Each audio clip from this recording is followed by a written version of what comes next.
할렐루야. 오늘은 두 주인이라는 제목으로 뉴저지 팔팍 한인루터교회 이상조 목사님께서 마태복음 6장 24절에서 34절을 본문으로 하나님의 말씀을 전하겠습니다. 한 사람이 두 주인을 섬기지 못할 것이니 혹 이를 미워하며 저를 사랑하거나 혹 이를 중히 여기며 저를 경히 여김이라. 너희가 하나님과 재물을 겸하여 섬기지 못하느니라. 그러므로 내가 너희에게 이르노니 목숨을 위하여 무엇을 먹을까, 무엇을 마실까, 몸을 위하여 무엇을 입을까 염려하지 말라. 목숨이 음식보다 중하지 아니하며 몸이 의복보다 중하지 아니하냐. 공중의 새를 보라. 심지도 않고 거두지도 않고 창고에 모아들이지도 아니하되 너희 아버지 하나님께서 기르시나니 너희는 이것들보다 귀하지 아니하냐? 너희 중에 누가 염려함으로 그 키를 한 자나 더할 수 있느냐? 또 너희가 어찌 의복을 위하여 염려하느냐? 들의 백합화가 어떻게 자라는가 생각하여 보라. 수고도 아니하고 길쌈도 아니하느니라. 그러나 내가 너희에게 말하노니 솔로몬의 모든 영광으로도 입은 것이 이 꽃 하나만 갖지 못하느니라. 오늘 있다가 내일 아궁이에 던지우는 들풀도 하나님이 이렇게 입히시거든. 하물며 너희일까 보냐? 믿음이 적은 자들아. 그러므로 염려하여 이르기를 무엇을 먹을까, 무엇을 마실까, 무엇을 입을까 하지 말라. 이는 다 이방인들이 구하는 것이라. 아버지 하나님께서 이 모든 것이 너희에게 있어야 할 줄을 아시느니라. 너희는 먼저 그의 나라와 그의 의를 구하라. 그리하면 이 모든 것을 너희에게 더하시리라. 그러므로 내일 일을 위하여 염려하지 말고 내일 일은 내일 염려할 것이요 한날 괴로움은 그날에 족하니라. 아멘. 오늘 본문에서는 우리 예수님께서 제자들에게 주시는 산상수훈에서 매우 중요한 부분을 말씀하시고 있습니다. 이 내용은 모든 사람들에게 중요한 부분이지만 특히 기독교인들에게는 영생을 좌우하는 것으로 성도의 기본이 되어야 하는 내용입니다. 24절에서 우리 예수님께서 제자들에게 두 주인을 섬길 수 없다고 선언하셨습니다. 그 이유는 하나를 사랑하면 다른 하나를 미워하거나 하나를 중히 여기면 다른 하나를 경히 여기기 때문이라는 것입니다. 그 원리 때문에 하나님과 재물을 겸하여 섬길 수 없다는 것입니다.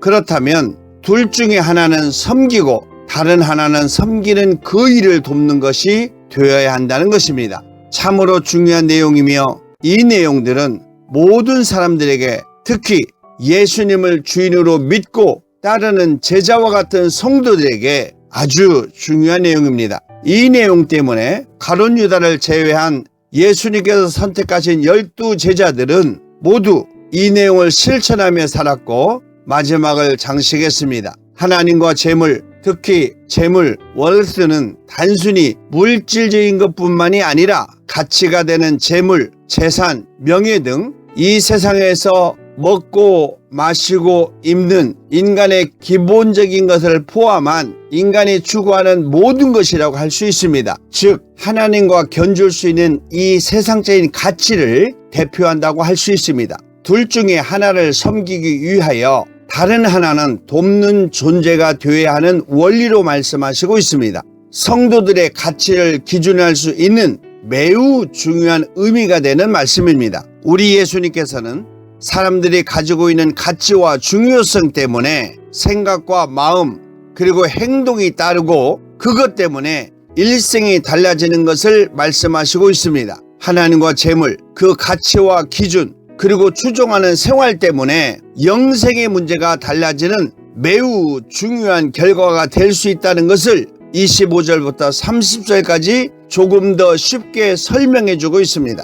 25절에 그러므로 내가 너희에게 말하니 목숨을 위하여 라고 하셨는데 이 내용은 목숨에 영향을 줄 수 있을 정도로 중요하고 힘이 있다는 내용입니다. 예수님께서 목숨을 위하여 무엇을 먹을까, 무엇을 마실까, 몸을 위하여 무엇을 입을까 염려하지 말라라고 하셨습니다. 그렇다면 하나님과 재물을 섬기는 것은 이 세상을 살아가기 위하여 먹고 마시고 입는 것이 관련이 있다는 것입니다. 예수님의 이 깊은 내용 속에서는 이 세상에 살아가는 사람들은 결국 먹기 위하여 마시고 입는 것을 위하여 살아가지만 제자들, 즉 하나님의 사람들인 성도들은 이 세상에서 먹고 마시고 입는 것에 연연하지 말고 이 세상이 아닌 영생에 관심을 가져야 한다는 것을 말씀하신 것입니다. 결국 이 세상 사람들의 가치는 이 세상에서 필요한 것을 추구하지만 예수님께서 제자들에게 이 세상에서의 가치가 아니라 영원한 세상, 즉 영생의 가치를 둬야 한다는 것을 말씀하시고 있습니다. 여호와 하나님께서 열왕기상 17장에서 엘리야와 시돈 지방 사르밧 동네에 살고 있는 한 과부와의 생활에서 하나님과 재물의 관계를 잘 소개해주고 있습니다. 여호와 하나님께서 엘리야에게 시돈에 속한 사르밧으로 가서 거기 유하라. 내가 그곳 과부에게 명하여 너를 공개하게 하였느니라 라고 하셨습니다. 엘리야가 하나님의 말씀을 따라 시돈 지방 사르밧 동네에 들어가니 성문 곁에서 한 과부가 나뭇가지를 줍고 있는 것을 발견하게 되었습니다. 엘리야는 그 여인에게 마실 물을 구한 뒤에 떡을 한 조각 구했습니다. 그 여인에게는 마지막 남아있는 음식은 어린 아들과 함께 먹고 죽을 수밖에 없는 떡 한 조각을 만들 수 있는 가루와 기름 조금뿐이었습니다. 그것을 만들기 위하여 성문 곁에 나뭇가지를 줍기 위하여 나왔던 것입니다. 그 여인은 이렇게 고백합니다. 나는 떡이 없고 다만 통에 가루 한 움큼과 병에 기름 조금뿐이라. 내가 나뭇가지 두엇을 주워다가 나와 내 아들을 위하여 음식을 만들어 먹고 그 후에는 죽으리라고 했습니다. 참으로 기가 막힌 고백입니다. 이제 더 이상 살아갈 수 없는 희망이 없는 마지막 환경인 것입니다. 그때 엘리야가 저에게 이르되 두려워 말고 내 말하는 대로 하려니와 먼저 그것으로 나를 위하여 작은 떡 하나를 만들어 내게 가져오고 그 후에 너와 내 아들을 위하여 만들라고 하셨습니다. 그리고 엘리야는 그 여인에게 약속했습니다. 이스라엘 하나님 여호와의 말씀이니 나 여호와가 비를 지면에 내리는 날까지 그 통의 가루는 다하지 아니하며 그 병의 기름은 없어지지 아니하리라고 하셨습니다. 이 여인에게 하나는 현실이요 다른 하나는 믿음으로 받아들여야 하는 것입니다. 그 여인은 현실을 택하지 않고 믿음을 택했습니다. 즉 여호와 하나님의 말씀을 택한 것입니다. 그 결과 저가 가서 엘리야의 말대로 하였더니 저와 엘리야와 식구가 여러 날 먹었으나 여호와께서 엘리야로 하신 말씀같이 통에 가루가 다하지 아니하고 병에 기름이 없어지지 아니하니라 라고 성경이 말하고 있습니다. 하나님을 선택하는가 아니면 현실을 선택하는가가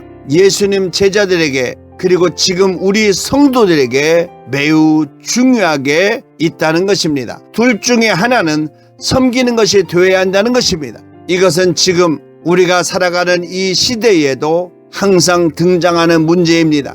본문에서 우리 예수님은 둘 중에 하나를 선택해야 한다는 것입니다. 그것은 우리 믿음의 성도들에게 매우 중요한 결단이 되는 것입니다. 영생에 관심이 없는 사람들은 현실적으로 필요하고 느끼는 재물에 관심을 갖고 그것을 선택합니다. 왜냐하면 하나님을 모르거나 무시하거나 또는 소홀히 여기기 때문입니다. 그래서 사도 바울은 갈라디아 교회에 보내는 편지에서 스스로 속이지 말라. 하나님은 만홀히 여김을 받지 아니하시니 사람이 무엇으로 심든지 그대로 거두리라 라고 하셨습니다. 매우 중요한 말씀입니다. 하나님을 모르는 사람들은 하나님을 무시하고 세상적으로 잘난치 않은 바리새인들과 같은 목사들 또는 사역자들은 위대한 사람처럼 속이고 교만하여 서기관과 같은 목사 또는 사역자들은 하나님을 자신이 마음대로 움직이는 즉 자신을 위하여 일하는 종처럼 만홀히 여긴다는 것입니다. 참으로 어리석고 불쌍하고 무서운 교인들입니다. 그래서 하나님께서는 사도 바울을 통하여 이렇게 말씀하십니다. 자기의 육체를 위하여 심는 자는 육체로부터 썩어진 것을 거두고 성령을 위하여 심는 자는 성령으로부터 영생을 거두리라고 하셨습니다.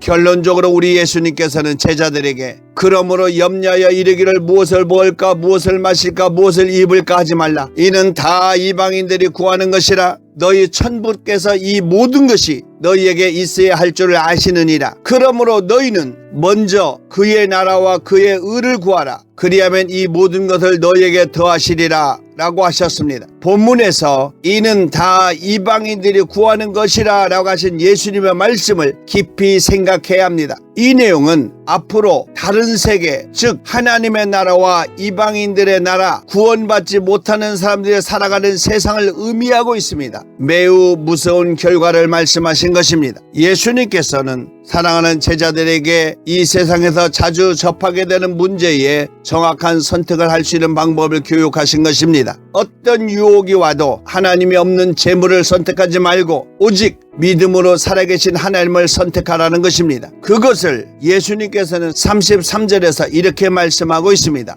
너희는 먼저 그의 나라와 그의 의를 구하라. 그리하면 이 모든 것을 너희에게 더하시리라 라고 하셨습니다. 이곳에서 그의 나라와 그의 의는 하나님을 섬기는 자로 세우면 이 모든 것을 너에게 더하시리라 라고 하셨는데, 하나님을 섬기는 데 필요한 모든 것을 의미하고 있습니다. 이것은 세상적인 물질과 사람 등 모든 것이 될 수 있습니다. 사도 바울은 갈라디아 교인들에게 우리가 선을 행하되 낙심하지 말지니 피곤하지 아니하면 때가 이름에 거두리라. 그러므로 우리는 기회 있는 대로 모든 이에게 착한 일을 하되 더욱 믿음의 가정들에게 할지니라 라고 하셨습니다. 이곳에서 우리가 선을 행하되 라고 하신 말씀은 예수님의 말씀으로 너희는 먼저 그의 나라와 그의 의를 구하라 라고 하신 말씀과 같은 의미를 두고 있습니다. 오늘 본문을 통하여 우리 예수님께서 우리 믿음의 성도들에게 주시고자 하신 말씀을 정리해 보기를 원합니다. 첫째, 반드시 하나님을 섬기되 재물을 겸하여 섬기지 못한다는 것입니다. 하나님을 섬기는 것은 믿음으로 살아가는 생활을 실천하는 것입니다. 야고보서 2장 20절에 내가 보거니와 믿음이 그의 행함과 함께 일하고 행함으로 믿음이 온전케 되었느니라 라고 하셨습니다. 그리고 재물은 하나님을 무시하는 어리석은 바벨탑이라는 것입니다. 잠언서 11장 4절에 재물은 진노하시는 날에 무익하나 의리는 죽음을 면케 하느니라 라고 말하고 있습니다. 그리고 하나님을 섬기면 하나님께서 재물을 섬기는 도구로 주신다는 것입니다. 히브리서 6장 3절에 하나님께서 허락하시면 우리가 이것을 하리라 라고 하셨습니다. 둘째, 반드시 성도들은 하나님의 자녀처럼 살아야 한다는 것입니다. 하나님의 자녀는 오직 하나님 안에서 살아야 합니다. 요한일서 4장 15절에 누구든지 예수님을 하나님의 아들이라 시인하면 하나님이 저 안에 거하시고 저도 하나님 안에 거하시느니라 라고 말씀하고 있습니다. 그리고 하나님의 자녀는 이 세상의 목적이 아니라 영원한 나라, 즉 영생의 목적이 있다는 것입니다. 요한복음 3장 15절에 이는 저를 믿는 자마다 영생을 얻게 하려 하심이니라 라고 말씀하셨습니다. 그러므로 하나님의 자녀는 하나님의 속성처럼 거룩하게 살아야 한다는 것입니다. 베드로전서 1장 15절에서 16절에 보면 오직 너희를 부르신 거룩한 자처럼 너희도 모든 행실에 거룩한 자가 되라. 기록하였으되 내가 거룩하니 너희도 거룩할지어다 하셨느니라 라고 하셨습니다. 마지막으로 세 번째는 반드시 하나님의 나라와 의를 구하며 살아야 한다는 것입니다. 하나님의 나라는 믿음과 복음입니다. 로마서 1장 17절에 복음에는 하나님의 의가 나타나서 믿음으로 믿음에 이르게 하나니 기록된 바 오직 의인은 믿음으로 말미암아 살리라 함과 같으니라 라고 하셨습니다. 그리고 하나님의 의는 믿음과 성령의 충만입니다. 갈라디아서 5장 5절에 우리가 성령으로 믿음을 쫓아 하나님의 의의 소망을 기다리노니 라고 말하고 있습니다. 우리가 성령으로 믿음을 쫓아 하나님의 의의 소망을 기다리노라 라고 하셨습니다. 그리고 구하며 살아가는 것은 믿음의 기도로 실천하며 살아가는 것을 말하고 있습니다. 야고보서 5장 15절에 믿음의 기도는 병든 자를 구원하리니 주님께서 저를 일으키시리라. 혹시 죄를 범하였을지라도 회개하면 사하심을 얻으리라 라고 말씀하고 있습니다. 사랑하는 믿음의 성도 여러분, 우리 하나님은 살아계십니다. 우리의 생활 속에서 항상 하나님과 재물을 섬겨야 되는 두 가지의 사건이 항상 다가옵니다. 그럴 때에 우리는 반드시 하나님을 선택하면 재물은 하나님을 섬기는 데 필요한 도구로 우리에게 주실 것입니다. 오늘도 여러분의 삶 속에서 하나님의 은혜와 사랑과 축복이 함께하는 아름다운 삶이 되기를 예수님의 이름으로 축원합니다. 아멘.